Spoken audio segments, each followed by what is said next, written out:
વિવેકને જો જ્ઞાન અર્થ કરીએ તો એનો અર્થ થાય ડિસ્ક્રિમિનેશન.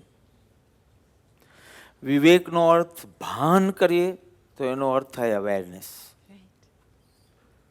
જ્યાં સુધી આત્મા અનાત્માના ભેદનું જ્ઞાન છે ત્યાં સુધી વિવેકનો અર્થ છે ડિસ્ક્રિમિનેશન, ભેદનો બોધ, અથવા એકદમ વ્યવહારિક રીતે ઉપયોગમાં લઈએ એવી રીતે જુદા પાડવા. જુદા છે એનો બોધ કરવો, પણ આપણે કહીએ જુદા પાડવા આત્મા અને અનાત્મા. સો વિવેકનો અર્થ અત્યાર સુધી ફ્રોમ જાન્યુઆરી સે ટુ જૂન એનો અર્થ થશે જ્ઞાન, ડિસ્ક્રિમિનેશન. આફ્ટર જૂન વિવેકનો અર્થ થશે ભાન. જે આત્મભાન તને કરાવ્યું છે એની જ અવેરનેસમાં રહેવું. શબ્દ વપરાશે વિવેક જ. વિવેકથી ચાલો એમ 10 વૈકાલિક કહેશે. વિવેકથી ચાલો, વિવેકથી બોલો, વિવેકથી આહાર લો ઇત્યાદિ. વિવેક શબ્દ વપરાશે, પણ જેમ જેમ તારી ભૂમિકા બદલાશે વિવેકનો અર્થ બદલાશે. એકદમ સામાન્ય અર્થથી શરૂ થશે, જોઈને ચાલવું. કોઈ કે વિવેકથી ચાલો એટલે આપણી શરૂઆત થશે જોઈને ચાલવું, કોઈ કીડી મંકોડા જંતુ જીવજંતુ મરી ન જાય ઇત્યાદિ. વિવેકનો અર્થ શરૂ થયો જોઈને ચાલવું કે જેથી કોઈની હિંસા ન થાય. આગળ જતા વિવેકનો અર્થ બનશે આત્મભાનપૂર્વક ચાલવું. એક નેમીનું તો શું દ્રષ્ટાંત દીધું, આખા વર્લ્ડમાં ભેદ વિજ્ઞાન શરૂ થઈ ગયા. ભેદ વિજ્ઞાનના લેક્ચરો આપતા હતા, લોકો ખાલી તાળી પાડતા હતા. એકાદનું એક્ઝામ્પલ આપ્યું તે કેટલાય લોકો કરવા લાગ્યા.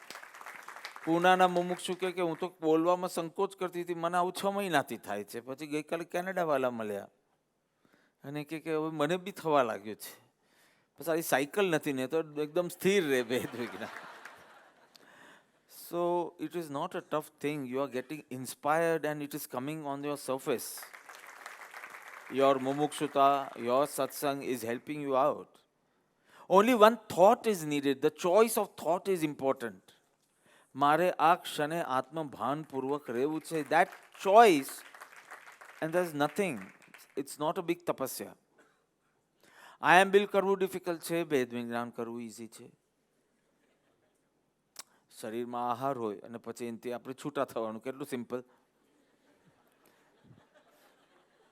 શરીરમાં આહાર જ ન હોય તો છૂટું પડવું ડિફિકલ્ટ પડે છે. શીરો પૂરી આ તે બધું અંદર પહેલા શરીરમાં ગોઠવી દેવાનું, પછી એનાથી જુદા થઈ જવાનું. It's easy. તો વિવેકનો અર્થ, વિવેકથી ચાલોનો અર્થ ખાલી આટલું લેતા હતા કે નીચે જોઈને ચાલવું, which is not a wrong અર્થ એટ ઓલ. બટ એ કંઈ તને અધ્યાત્મની પૂર્ણતા નહીં પમાડી શકે. પૂરેપૂરું 3.5 ફૂટના ડિસ્ટન્સ આ તે માત્ર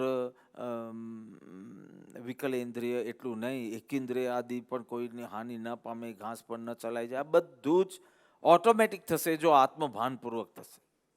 શરૂ થાય છે જ્ઞેયની જાગૃતિથી, પૂરું થાય છે જ્ઞાયકની જાગૃતિથી. ઇટ વિલ બિગિન વિથ જ્ઞેય ઓનલી. એટલે તો સત્પુરુષ ધારવા, આ કરવું તે બધું, આ બધી જ્ઞેયની જાગૃતિ છે. પુરુષો તો ઘણા છે, સત્પુરુષ કોક છે. જ્ઞેયની જાગૃતિથી શરૂ થતી તારી સાધના જ્ઞાયકની સહજ જાગૃતિમાં પૂરી થશે. I hope you are walking on that track. કેટલી સિદ્ધિ મળી એમાં I am not interested. Of course I am. But તમે એ જાગૃતિના પ્રયત્ન કરી રહ્યા છો કે નહીં, એ ઇન્ક્લિનેશન છે કે નહીં, એટલું તમે મને આપો, હું તમારું એડવાન્સ બુકિંગ હું જાતે કરી આવીશ. ઇન્ક્લિનેશન બતાવો. સિદ્ધિ માટે તો બીજા ઘણા ફેક્ટર્સ આવશે, કાલ લબ્ધિ ને ભવસ્થિતિ પરિપાક અને કેટલા બધા કારણો આવશે. પણ ઇન્ક્લિનેશન માટે માત્ર તમારો પુરુષાર્થ. તો અંતરંગ ઇન્ક્લિનેશન અને એના મેચિંગ એવી બાહ્ય પ્રવૃત્તિ રૂપ આટલી મહેનત તો તમે કરો જ. અને સિદ્ધિની તમે બિલકુલ ફિકર નહીં કરો. મારા ભાઈને જો કહેતો મને થોડું ગમ્યું નહીં, એ ગઈકાલે સવારના 18 અભિષેકમાં નહોતો, કારણ કે એમ કે હવે શિબિર તો કાલથી શરૂ થાય છે એટલે મહેમાનની જેમ જ જવાનું, રાતના પહોંચે તો કંઈ વાંધો નથી. મેં કીધું જો સેવા કરશે ને તો તારું શરણનું બુકિંગ થશે, સાધના કરશે તો તારા સંકિતનું બુકિંગ થશે. બે ચીજ. સેવા કરશે તો અવશ્ય તને જીન શાસન ને સદગુરુનું યોગ તો મળશે જ મળશે. મેં કીધું બધું ઘણું ભગવાનની કૃપાથી આપણી પાસે છે, એક પણ અવસર છોડતો નહીં. પૈસા તો પછી મળી રહેશે પણ અવસર ગયા પછી મળતો નથી. કેટલા ભવો રખડ્યા પછી આ અવસર મળ્યો અને એનું મૂલ્યાંકન જરાક ઓછું થયું તો જન્મ હારવા બરાબર છે. I don't care for anyone else, I wanted you here. So next time don't miss.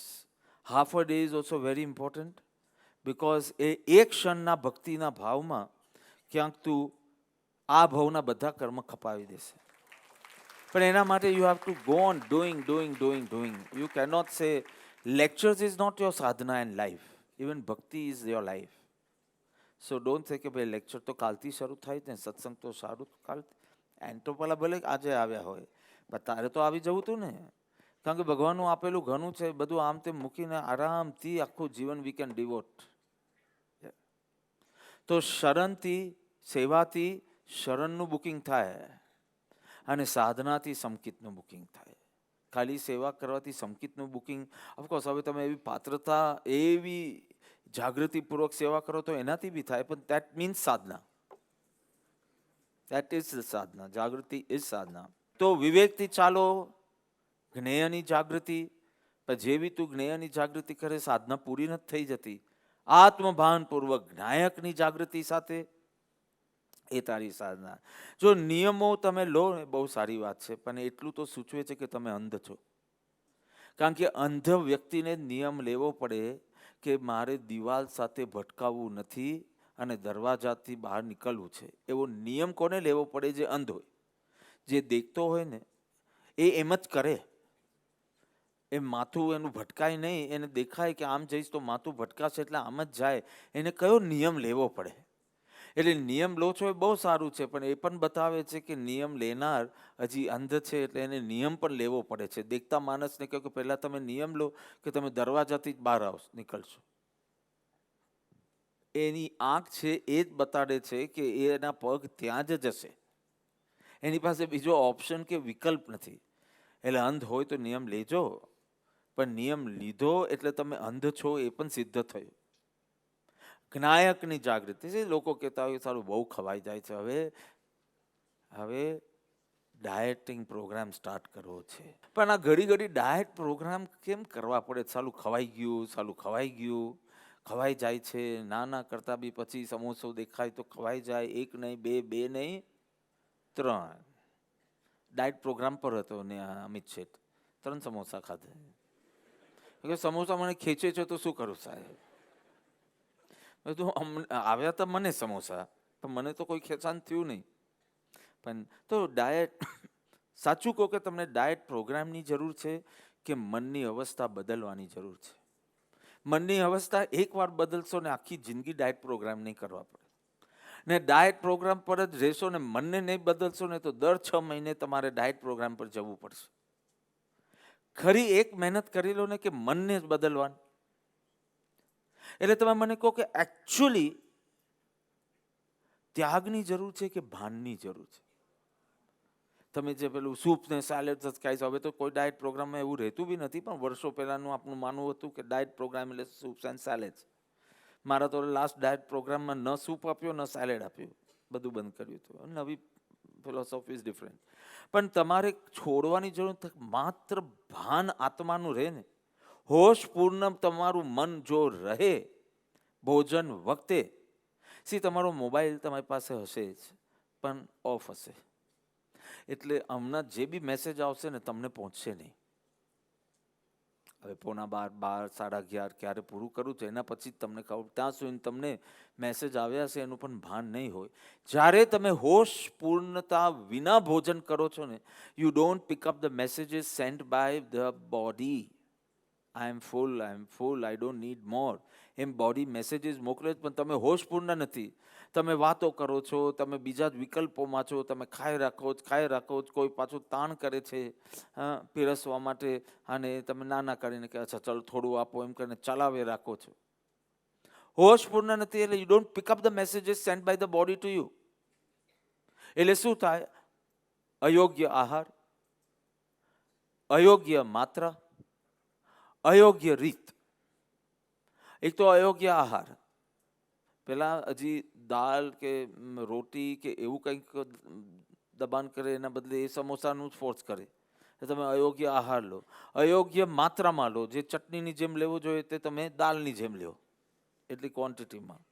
પાછળ કહો કે ના લાઇટ જ રહેવું છે, એક જ ચીજ ખાવી છે, 8 samosa. Of course, this is lighter than the whole meal, but it turns out to be heavier. So, યોગ્ય આહાર લેતા નથી, યોગ્ય માત્ર લેતા નથી અને યોગ્ય રીત નહીં. એટલું બોલ કરીને, હર્ષ શોકના પરિણામો કરીને, કોઈ વાર ગુસ્સામાં હો, કોઈ વાર એકદમ મશ્કરીના મૂડમાં હો અને એના કારણે જે 32 વાર ચાવવું જોઈએ ચાવો નહીં, એટલે તમારું ખાવાનું પણ નકામું, બધું વિષ્ટા વધારે નીકળશે રસ કરતા. હવે એના બદલે તમે જો હોશપૂર્ણ એટલે વિવેકપૂર્ણ એટલે કે હોશપૂર્ણ રહો. So you go on picking up the messages from the body કે નો, અડધું પેટ આહારથી ભરવાનું છે અને 1/4 પાણીથી ભરવાનું છે, 1/4 હવાથી ભરવાનું છે, એટલે કે ખાલી રાખવાનું છે. તો you will be very fit. તરત તમારે સ્વાધ્યાય કરવા બેસવું હોય તો પણ મસ્ત રીતે બેસી શકો. This is the way. એને બદલે અહીં સુધી હવે નહીં ખવાય, પણ અહીં સુધી ભર્યું જ કેમ? જે મારી સામે તો એમ બોલે ને કે હવે અહીંયા સુધી આવી ગયું, એને તો હું ડબલ જ આપું બીજું કે હવે ઓક જ. અહીંયા સુધી કરવાનું જ નહોતું, પેટ ભરવાનું હતું, એ બી હાફ. તો અહીં સુધી કેવી રીતે ભરી દીધું? So you are not picking up the messages. એટલે તમારું શરીર એક્સેસમાં લે છે અને મન પાછું અતૃપ્ત રહે છે. તમે કોક પણ હોશપૂર્ણ રહીને પીશો ને, તમે હાફની અંદર તૃપ્ત થઈ જશો. You will donate the other half. તૃપ્તિ. શરીર એક્સેસમાં લે છે અને મન અતૃપ્ત રહે છે, કારણ કે તમે હોશપૂર્ણ નથી. એક જીનાજ્ઞા અને સ્વરૂપ લક્ષ્ય તમે ભોજન કરો, એનું ફળ શું છે ખબર છે? સરસ અન્ને નહીં મનને પ્રસન્ન ભાવ. તમે જીન આજ્ઞા અને સ્વરૂપ લક્ષ, જીન આજ્ઞા જ્ઞેયની જાગૃતિ, સ્વરૂપ લક્ષ જ્ઞાયકની જાગૃતિ, એમ બે મૂકું છું. આમ તો જીન આજ્ઞામાં બંને આવી જાય, પણ સમજવા માટે એ જીન આજ્ઞા એટલે આટલે આવી રીતે ધ ડૂઝ એન્ડ ડોન્ટ્સ વાળું જ્ઞેયની જાગૃતિ, સ્વરૂપ લક્ષ આત્માની જાગૃતિ, જ્ઞાયકની જાગૃતિ. જીન આજ્ઞા અને સ્વરૂપ લક્ષ્ય તમે સર્વ ક્રિયા, એમાં અહીંયા દ્રષ્ટાંત ભોજનનું છે. ભોજન કરશો તો ઘોર તપશ્ચર્યામાં પણ મનમાં તાપ નહીં રહે ને સરસ અને નહીં પ્રસન્ન ભાવ. એટલે આયમ બિલ કર્યું એ દિવસ અને પારણાના દિવસમાં કોઈ ભેદ નહીં હોય. આંતરિક રીતે તો કોઈ જ ભેદ નહીં હોય. આ એનું રિઝલ્ટ છે. આ વિવેકનું ફળ છે. હોશપૂર્ણ રહેવાથી, હોશપૂર્ણ રહેશો તો પહેલા તો વર્તમાનમાં રહેશો, એટલે પાસ્ટ અને ફ્યુચરના વેસ્ટ થોટ્સ તમારા ઘટી જશે, ઉત્પન્ન જ નહીં થાય. હવે વર્તમાનમાં છો, પાસ્ટ ફ્યુચરના થોટ્સ ઉત્પન્ન નથી થતા, એટલે ઉપયોગ સંકલ્પ વિકલ્પ રહિત બને છે. મંદ બોલવું જોઈએ પણ હું બંધ બોલું છું. મન તો થઈ ગયા ને, 3 આઉટલેટ્સથી, 3 ઇનલેટથી આવતું હતું, એના બદલે 2 તો પ્લગ જ થઈ ગયા. અને વર્તમાનમાં વોટ ડુ યુ થિંક? એક સમયનો જ વર્તમાન હોય, વોટ ડુ યુ થિંક? એટલે ધીમે ધીમે ઉપયોગ તમારો સંકલ્પ વિકલ્પ રહિત થવા જાય છે. અને જેમ જેમ ઉપયોગ સંકલ્પ વિકલ્પ રહિત થાય એટલે જ્ઞાયકની જાગૃતિ રહે. કારણ કે બહારથી કંઈ નવું લાવવાનું નથી, જે ઉપસ્થિત છે ત્યાં એના ઉપર દ્રષ્ટિ કરવાની છે. હવે દ્રષ્ટિ દ્રશ્યમાં ફસાયેલી હતી, પણ હવે દ્રશ્ય સંબંધી કોઈ વિકલ્પ જ નથી, તો દ્રષ્ટિ ક્યાં જશે? રબર બેન્ડ તમે આમ ખેંચો પણ અહીંયાથી છોડી દો, ક્યાં જશે? તો કોઈ નવી પદ્ધતિ જ કરવાની નથી. તમે આ બંધ કરશો ને એટલે છૂટી થયેલી દ્રષ્ટિ સીધી આત્મામાં જ આવશે, નાયકની જાગૃતિ થશે. Over. Whole course is over. વર્તમાનમાં રહો, વેસ્ટ થોટ્સ બંધ કરો, ઉપયોગ શાંત થાય, સંકલ્પ વિકલ્પ રહિત થાય, જે ઉપસ્થિત છે તેના ઉપર દ્રષ્ટિ જશે, એટલે કે આત્મજાગૃતિ રહેશે. અપ્રમાદની સાધના એ જ વિવેકની સાધના છે, જેમાં સંવર નિજરા સાથે ઘટે અને એનાથી આત્મહિત થાય.